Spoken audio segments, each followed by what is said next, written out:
ప్రభువైన యేసుక్రీస్తు వారి యొక్క ప్రశస్తమైన నామములో మీ అందరికీ ప్రత్యేకమైన వందనాలు, శుభాలు తెలియజేస్తున్నాం. బాగున్నారా? ఈ ఉదయకాల సమయంలో దేవుడు మనకిచ్చినటువంటి కృపను బట్టి మరి మనందరం కూడా ప్రార్థన చేసుకోవలసిన వారమై ఉన్నాం. అలాగే నమ్మకస్తులుగా ఉండవలసిన వారమై ఉన్నాం.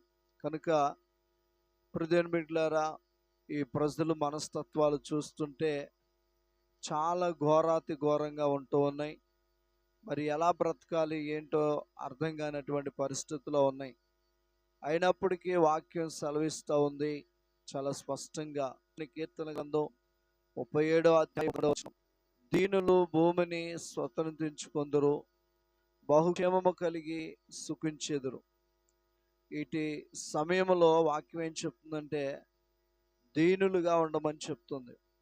ఎందుకయ్యా అంటే దీనులు భూమిని స్వతంత్రించుకొందురు, వాళ్ళు బహుక్షేమము కలిగి సుఖించెదరు. చాలామంది దీనత్వం కలిగి ఉండటానికి ఇష్టపడట్లేదు. దీనులుగా ఉన్నారనుకోండి, వాళ్ళని ఈ లోకం పెంచుకొస్తుంది. గర్వంతో ఎగిసిపడే వారికి భయపడుతుంది, దీనంగా ఉన్న వారికి భయపడట్ల. అయినప్పటికీ వాక్యం మనం చేస్తేనే బాగుంటుంది. దీనులైనటువంటి వారు భూమిని స్వతంత్రించుకొందురు.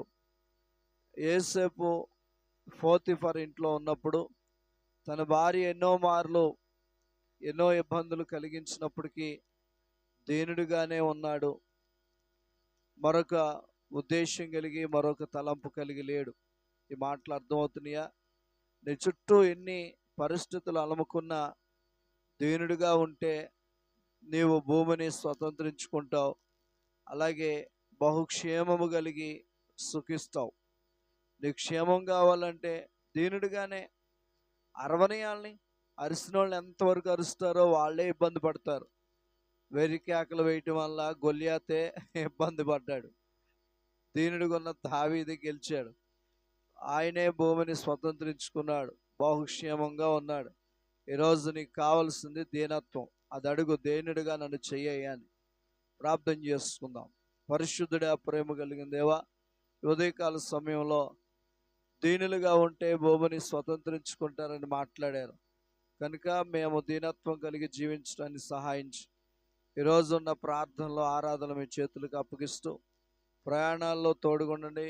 స్కూల్కి వెళ్తున్నా, కాలేజీకి వెళ్తున్నా, డ్యూటీలకు వెళ్తున్నా, పొలాలకి పశువుల దగ్గరికి వెళ్తున్న వారందరికీ తోడుగుండమని, హాస్పిటల్లో ఉన్నటువంటి నీ బిడ్డలను స్వస్థపరిచి కార్యం చేయమని, అయా ఇదిగో నీ కృపచేత మమ్మల్ని నింపమని యేసయ్య నామములో మనలను అడిగి పొందినాము తండ్రి.